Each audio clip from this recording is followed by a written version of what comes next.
Hola, mi nombre es Camilo Villalba Cáceres, yo soy médico psiquiatra de la Universidad de Antioquia, soy magíster en drogodependencias de la Universidad CES y trabajo en el Centro de Investigación del Hospital Mental de Antioquia.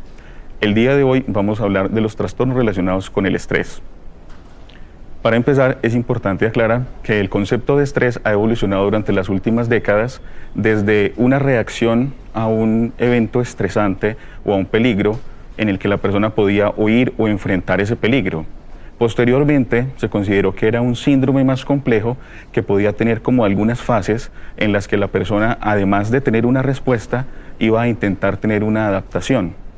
Y lo más reciente es que este síndrome de adaptación va a ser algo más complejo, va a involucrar síntomas neurobiológicos, alteraciones de pronto como del comportamiento, del pensamiento, del estado del ánimo.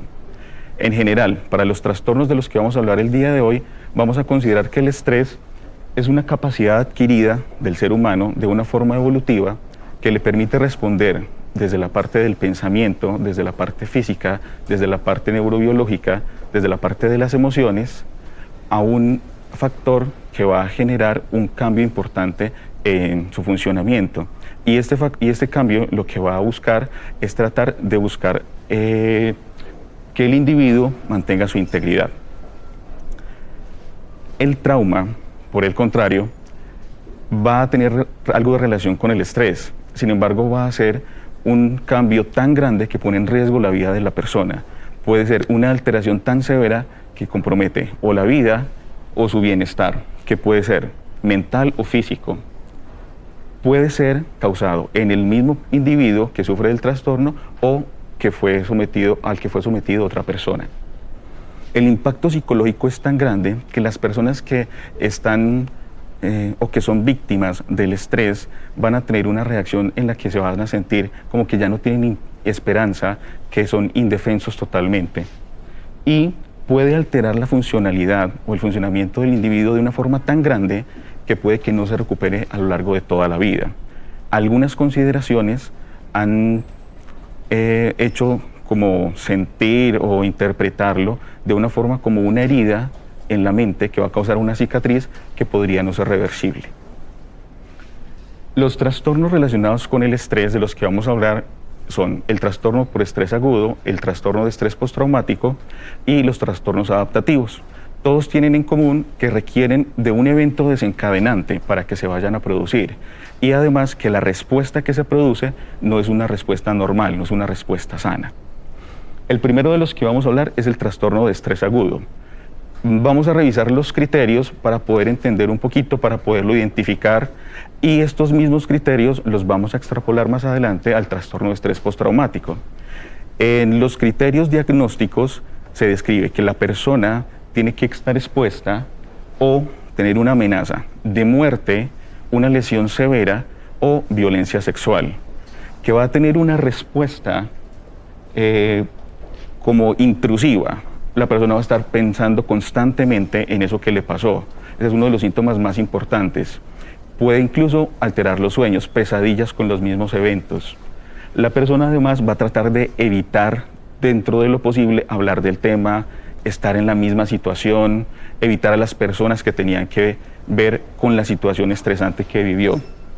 Va a causar alteraciones a nivel cognitivo, de tal forma que incluso las personas pueden decir que se les olvidó.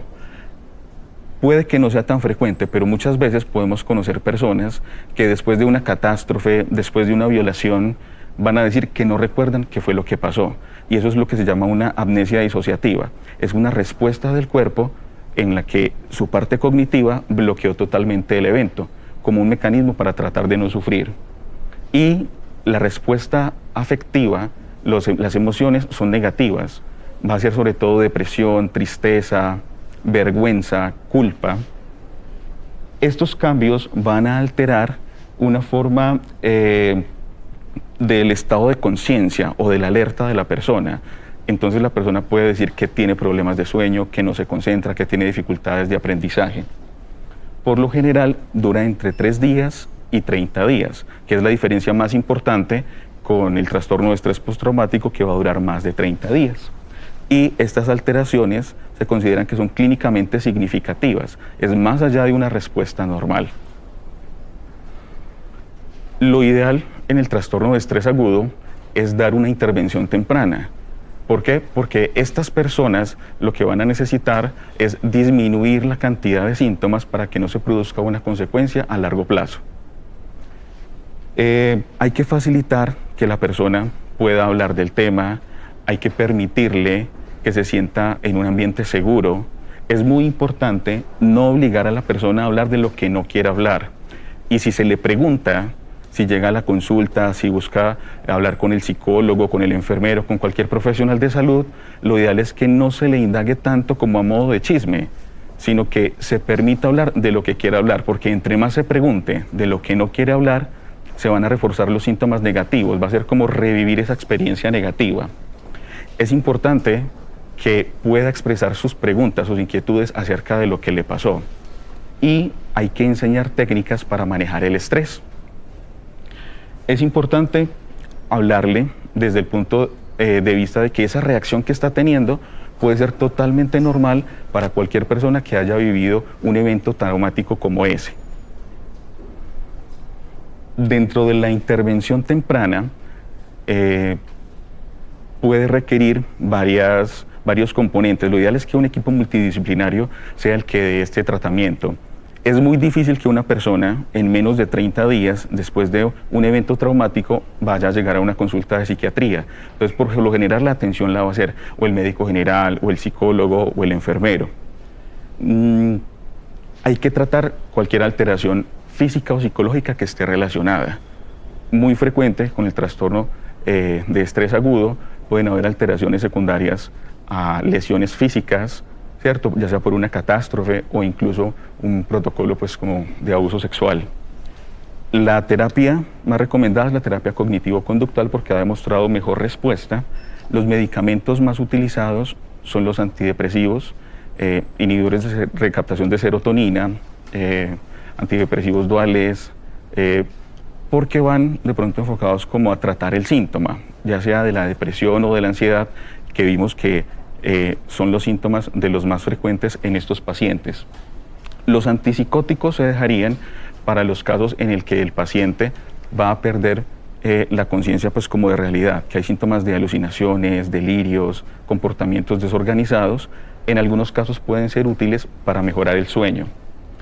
Se recomienda que las benzodiazepinas se utilicen solamente si el paciente requiere sedarse por un episodio de agitación o de conducta suicida. Lo ideal es no utilizar las benzodiazepinas en estos pacientes. Y es muy importante garantizar el seguimiento del paciente, porque se considera que si después de un mes persisten los síntomas, ya podríamos estar hablando de un trastorno de estrés postraumático. En el trastorno de estrés postraumático, muy importante resaltar que esos eventos son exagerados, extremos, asociados a tortura, a abuso, y estos van a producir una respuesta psicológica y física tan grande que la funcionalidad del paciente va a cambiar totalmente, por eso se considera un trastorno. Este trastorno ha tenido una evolución importante durante toda la historia, pero se considera que tal y como se conoce, se ha descrito desde los estudios de psicología que se realizaron en pacientes posterior a la guerra de Vietnam. Es frecuente, es más frecuente de lo que uno podría pensar. En Estados Unidos se ha descrito del 6% la prevalencia en hombres y en mujeres hasta del 13%. Eso ya nos habla de una vulnerabilidad hacia la mujer. En Colombia hay estudios que reportan una prevalencia del 4%, pero cuando se hacen estudios en poblaciones que han sufrido de la violencia de nuestro país, puede llegar a ser hasta del 80%. O sea, hay que estar atentos en esas poblaciones porque puede ser muy frecuente que las personas tengan esa reacción tan exagerada y uno pueda considerar que no es enfermedad, pero realmente lo es. No todas las personas que tienen un evento traumático van a tener como resultado un trastorno de estrés agudo o un trastorno de estrés postraumático. Va a depender de un balance entre los factores protectores y los factores que pueden desencadenar el trastorno. Los factores protectores pueden ser como el sentido del humor, la creatividad del individuo, la capacidad para resolver los problemas, que es lo que hay que fomentar en ellos. Y hacia el otro lado de la balanza vamos a encontrar factores del evento. Se considera que los eventos con mayor capacidad para generar trauma son esos que son catastróficos, que son una exposición prolongada, por ejemplo, cuando un abuso sexual no es una sola vez, sino que es por años, o cuando el efecto va a ser masivo. Y hay algunas características del individuo que hacen que tenga más riesgo de desarrollar este trastorno de estrés postraumático. Poblaciones vulnerables como los niños, las mujeres, los ancianos y los pacientes con enfermedades mentales. Estos son los criterios de diagnóstico para el trastorno de estrés postraumático. No los voy a repetir porque son muy similares a los que habíamos hablado del trastorno de estrés agudo. Lo más importante es considerar el tiempo, que va a ser mayor a un mes, y que pueden llegar a ser un continuo. De un trastorno de estrés agudo, el paciente va a terminar en un trastorno de estrés postraumático. Para el tratamiento se recomienda que se realice una psicoterapia basada en una terapia cognitivo-conductual específica para el trauma. Hay otras técnicas que han demostrado tener algo de efecto, como la terapia de exposición narrativa y la desensibilización con movimientos oculares rápidos. Lo ideal es que en el medio en el que uno esté pueda dar la mejor atención al paciente. Entonces, estas terapias van a estar enfocadas en intentar modular esa respuesta, ya sea física, psicológica, del individuo, para disminuir la sensación de que hay una aversión tan grande a todo lo relacionado con esa situación, que el paciente no esté todo el tiempo como a la defensiva.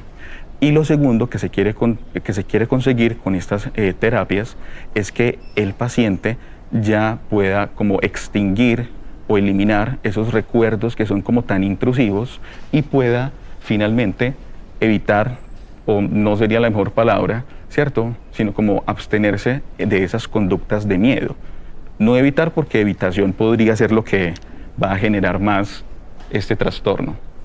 En cuanto a los medicamentos, la primera línea son los antidepresivos inhibidores selectivos de recaptación de serotonina. Se pueden utilizar duales, se podrían utilizar tricíclicos. Los antipsicóticos, como lo habíamos mencionado anteriormente, pueden ser muy útiles en síntomas disociativos, cuando el paciente siente que está en otro mundo, siente que no es la misma persona, cuando tiene esta amnesia disociativa que habíamos dicho, pueden ser útiles incluso también en insomnio. Y las benzodiazepinas se recomienda que no se utilicen, porque el efecto de las benzodiazepinas puede ayudar a que los efectos del trastorno de estrés postraumático empeoren, como a que se consolide el trastorno, por un efecto que tiene a nivel de la memoria. Se recomienda que estos medicamentos los maneje el médico, ¿cierto?, experto. Ojalá que escoja el medicamento con el que se sienta más seguro, que tenga menos efectos secundarios, que tenga mayor disponibilidad para el paciente, y obviamente hacer un seguimiento para mirar el efecto. Estos medicamentos, hay algunos que pueden tener algún efecto inmediato, como un día, 2 días, como para producir esa disminución de la ansiedad o para producir esa mejoría en el sueño. Pero los del estado del ánimo por lo general van a necesitar 15 días, 1 mes, 2 meses para tener una respuesta satisfactoria. Se podrían combinar algunos de ellos, teniendo en cuenta que no hagan una interacción importante. Bien. En cuanto a los trastornos de adaptación, se describe que hay síntomas del estado del ánimo, hay síntomas comportamentales que están generando un malestar tan intenso que cambia la funcionalidad del individuo. Aquí hay una consideración importante en cuanto a los sistemas de clasificación. Los dos más importantes son la Clasificación Internacional de las Enfermedades en la versión 11, que sugiere que debe ser dentro del primer mes a ese evento. Y en el DSM-5 se indica que puede ser hasta 3 meses después de ese evento. Siempre en la Clasificación Internacional de Enfermedades se menciona que debe haber un deterioro en el funcionamiento del individuo, mientras que en el DSM-5 es una posibilidad. No debe durar más de 6 meses, porque si no estamos hablando de un trastorno diferente y no debe cumplir criterios para otra enfermedad o la exacerbación de una enfermedad que ya existía. Eso quiere decir que una persona que es totalmente sana, si empieza con estos cambios, podemos considerar que es un trastorno adaptativo. Pero si es una persona que ya tenía, por ejemplo, una depresión y que después de que vivió ese evento aumentaron los síntomas depresivos, ya no sería un trastorno adaptativo, sino que sería una exacerbación de la enfermedad depresiva. Es muy importante que en los trastornos de ajuste el evento vital no es catastrófico, no va a comprometer la integridad o la vida del individuo, pero sí va a generar un cambio importante en su funcionamiento. Las causas más frecuentes de las que deberíamos estar atentos para poder darle la atención a estos pacientes son el desplazamiento forzado, las rupturas de pareja, el desempleo, las alteraciones de pronto como en la parte económica, laboral, y una muy frecuente que se puede encontrar en los hospitales de primer nivel y de cualquier otro nivel cuando se da un diagnóstico que para la persona puede ser un evento demasiado estresante. Cuando se le dice a una persona que tiene un cáncer o que tiene VIH o que le van a amputar una pierna, ¿cierto? Esto puede generar estos síntomas adaptativos, entonces hay que estar alertas, pensarlo, preguntarlo para poder dar el mejor tratamiento, porque de esto también va a depender una mejor adherencia al tratamiento de estas enfermedades y una mejor respuesta. Los pacientes con este trastorno adaptativo van a tener cambios en el estado del ánimo, por lo general van a ser síntomas de ansiedad o depresivos. Además, van a mencionar como que se sienten con incapacidad de resolver los problemas normales de la vida, como que ya no pueden pensar en el futuro y como que la situación que están viviendo los supera, los desborda totalmente, que no saben qué hacer. Pueden tener episodios de violencia, ser agresivos, pueden tener conductas disociales, eso quiere decir que pueden hacer daño a otras personas cuando antes era una persona que no le hacía daño a nadie. Y en los niños es muy frecuente que tengan algunos síntomas como de regresión, pacientes o niños, perdón, que previamente ya no se orinaban en la cama y vuelven a orinar en la cama, o tienen dificultades para hablar y antes hablaban bien, ¿cierto? Muy bien. Lo más importante para el tratamiento es que se puede realizar una psicoterapia breve.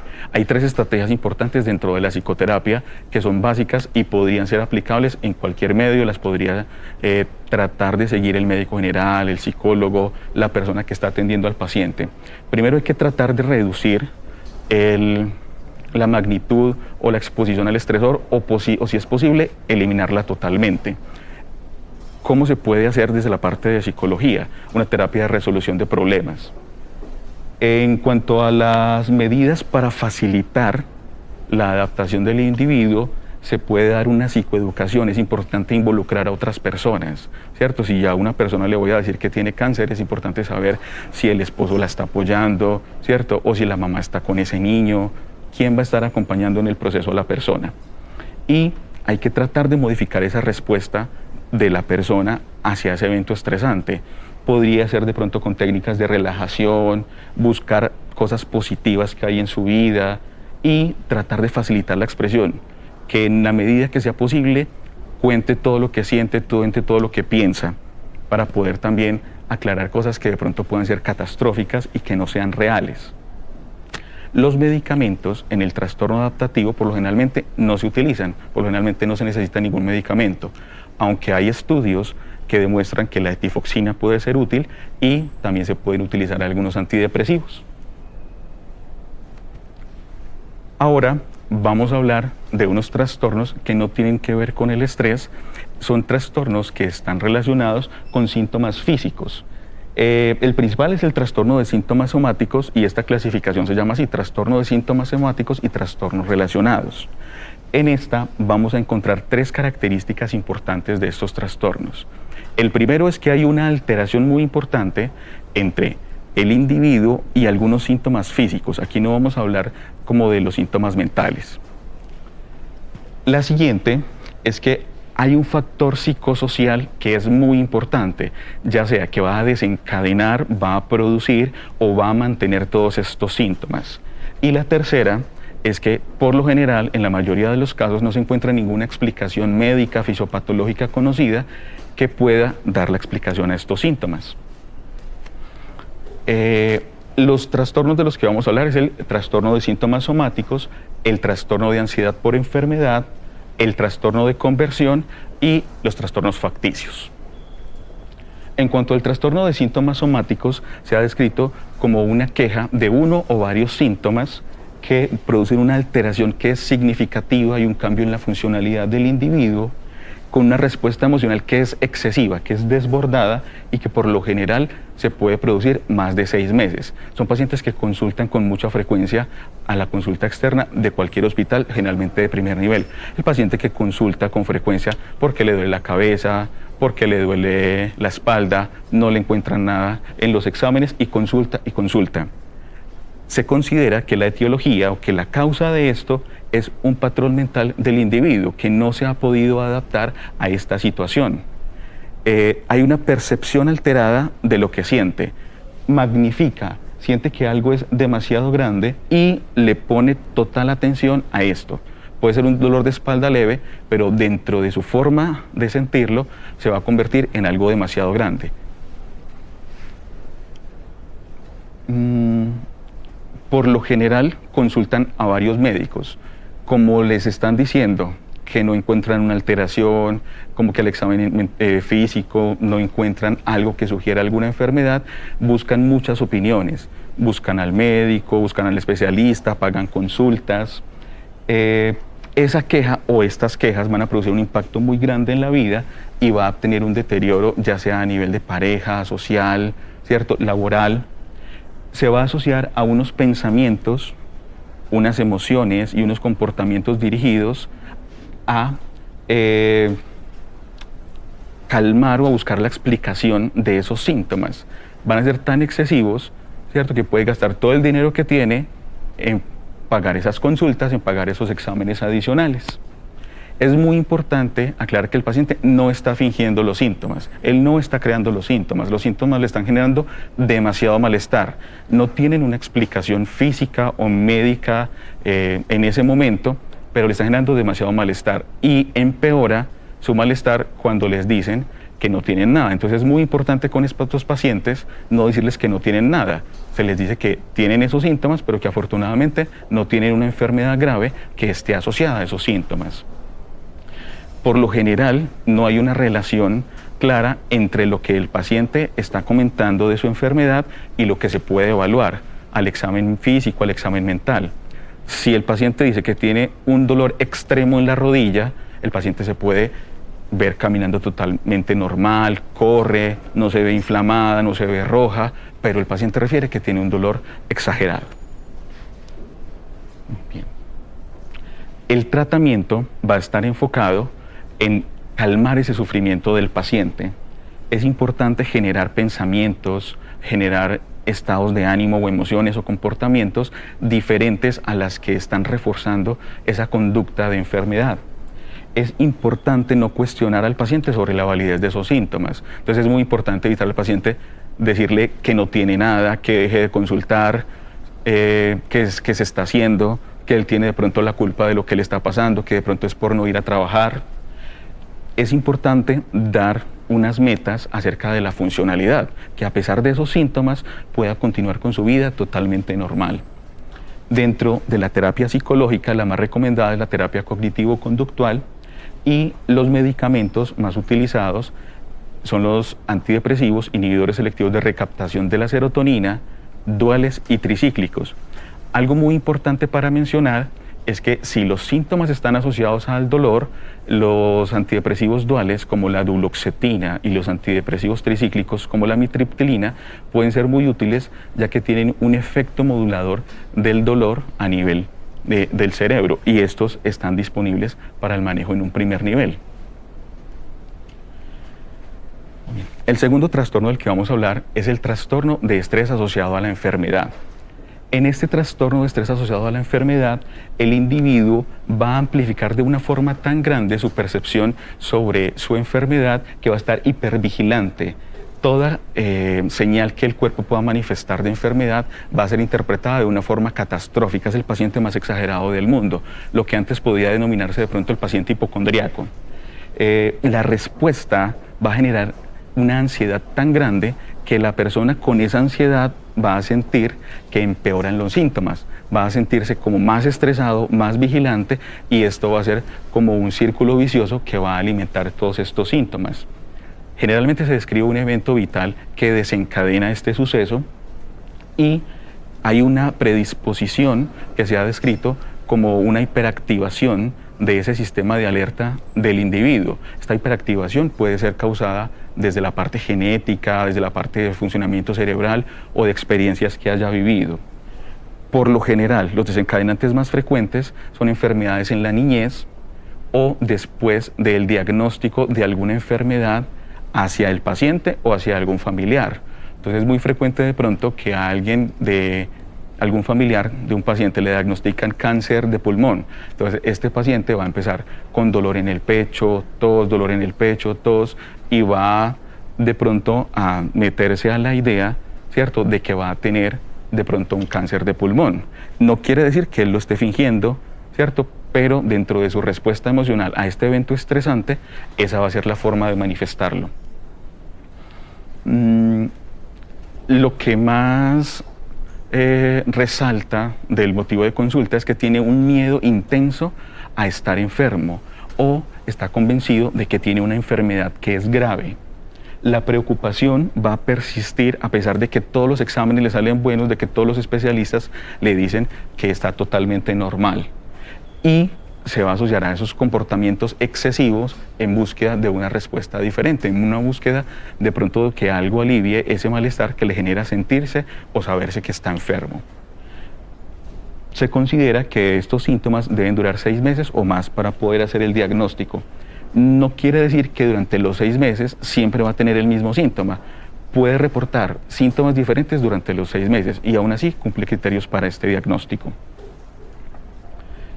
Es muy frecuente que estos pacientes se presenten en consulta externa de cualquier primer nivel de atención y es muy importante poder enfocar bien al paciente para evitar que esos síntomas vayan a tener una magnitud tan grande que alteren totalmente la funcionalidad del individuo. Hay que tratar de generar un ambiente de confianza y respetar su preocupación. Esa es su forma de sentir lo que le está pasando y yo no la puedo cambiar o no la puedo modificar. No puedo sentir por esa persona. Es muy importante siempre descartar cualquier enfermedad que pueda explicar esos síntomas, porque si yo no descarto otras enfermedades, lo más probable es que se me vaya a pasar una enfermedad grave. Es importante que una vez se haya descartado todo, los exámenes buenos, ya lo vio el especialista o varios especialistas, es importante en algún momento ya suspender exámenes y remisiones a otros especialistas, porque esto lo que va a generar es más ansiedad, mantener la posibilidad de que puede ser explicado por otra cosa y el paciente va a tener dificultades para poder mejorar estos síntomas. Se recomienda la terapia cognitiva conductual que va a ayudar a modificar esos estímulos internos de ese dolor o de ese malestar que siente y también de la parte externa. Dentro de los medicamentos volvemos a lo mismo. El grupo más recomendado son los antidepresivos, los inhibidores selectivos de la recaptación de serotonina, los antidepresivos duales. Muy bien. El tercer trastorno del que vamos a hablar es el trastorno de conversión, lo que previamente antes se conocía como el trastorno de síntomas neurológicos funcionales. Ese nombre ya nos da una idea importante, habla sobre síntomas neurológicos. Entonces las quejas de este paciente van a ser específicamente sobre su sistema motor o sensitivo. Es más común en adultos jóvenes o en la adolescencia.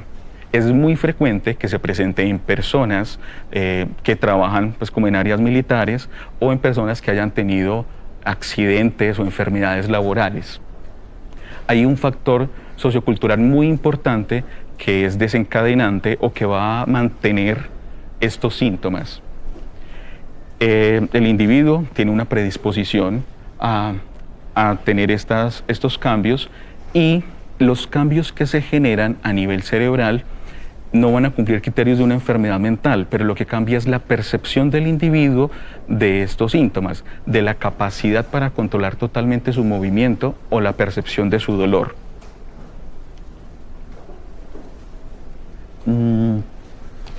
Para el diagnóstico de estos trastornos, el paciente generalmente va a mencionar por lo menos uno o más síntomas, como dijimos ahorita, motores o sensitivos. Los más frecuentes son que no puede caminar, que no puede hablar, que no puede ver, que no puede oír, personas que se desmayan. No son explicables por ninguna enfermedad física o neurológica. Es muy importante hacer el diagnóstico diferencial con enfermedades como la epilepsia, la esclerosis múltiple o los trastornos del movimiento, porque muchas veces pueden ser el inicio de estos trastornos y no se detectan a tiempo. Cuando se hace la valoración del paciente, esos síntomas que refiere tampoco tienen concordancia con lo que se halla en el examen físico. Y la generación de estos síntomas es muy importante tener en cuenta que tampoco es voluntaria. El paciente que tiene la conversión no está generando o no se está inventando el síntoma. Es muy frecuente en urgencias que llega un paciente desmayado posterior a que tuvo un evento estresante. La atención de este paciente no debe ser aversiva. ¿Qué quiere decir aversiva? Hay personas de pronto como que les ponen alcohol en la nariz como para que se levante, para que se despierte, ¿cierto? Pero eso no es lo que se debe hacer. El tratamiento debe estar asociado a un adecuado vínculo entre el tratante y el paciente. No es bueno confrontarlo, decirle como que usted se está haciendo, lo que me dice es mentiras, deje de venir a consultar por lo mismo. Eso no va a ayudar al paciente.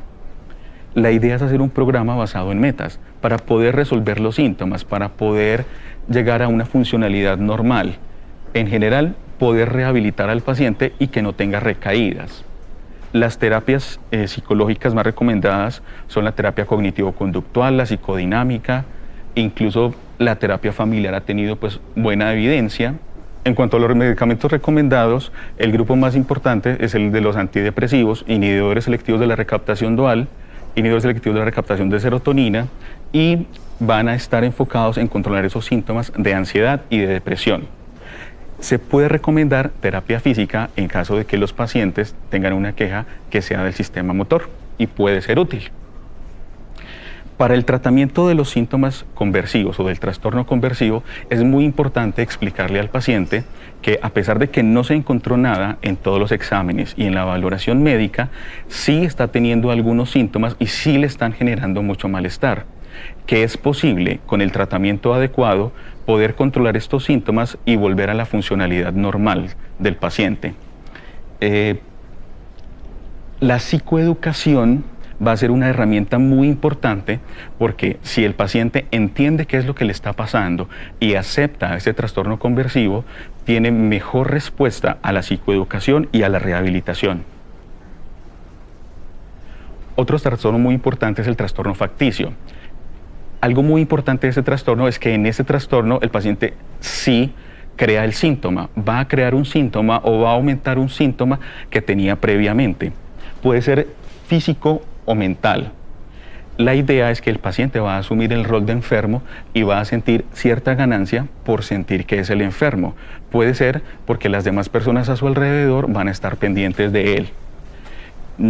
El comportamiento del individuo va a ser engañoso a pesar de que se demuestre que este síntoma no es real o que ha sido producido por alguna conducta que el paciente ha realizado. Y es importante que este trastorno puede ser enfocado en uno mismo o se lo puede hacer a otra persona. Por ejemplo, puede hacer que aparezcan algunos síntomas en los hijos dándole algún medicamento o alguna sustancia que los pueda enfermar. Muy importante, para finalizar, es la simulación. La simulación no es un trastorno mental. En la simulación, el paciente es totalmente consciente de que está fingiendo unos síntomas y va a tener una ganancia específica. Es el caso de los pacientes, por ejemplo, que van a consulta, dicen que tienen un dolor de cabeza muy fuerte para que los puedan incapacitar y ese día no ir a trabajar y hacer otra actividad que quiere hacer. Muy bien. Esto sería todo de estos trastornos asociados a estrés y asociados a somatización. Lo más importante es siempre tener en cuenta que existen el nivel de atención en donde más consultan es en primer nivel de atención. Entonces hay que estar preparados para poderlos identificar. Nunca olvidar que hay que descartar otras causas de estos síntomas porque se puede pasar una enfermedad médica que puede ser catastrófica. Un paciente con un dolor abdominal que reconsulta puede terminar, por ejemplo, en un cáncer de páncreas. Siempre estar abiertos a hablar con el paciente, siempre oírlo de forma comprensiva, ponerse en los zapatos del paciente. Nunca hacer cosas que vayan a alterar su bienestar, como lo que les decía de pronto en el trastorno conversivo, de que con frecuencia le pueden poner como unas goticas de algo en la nariz como para que el paciente se despierte. Y es importante que el equipo tratante sea interdisciplinario, no solamente el médico general, también enfermería, psicología, trabajo social, y en la medida de las posibilidades que estos pacientes puedan llegar a la consulta del especialista. Muchas gracias.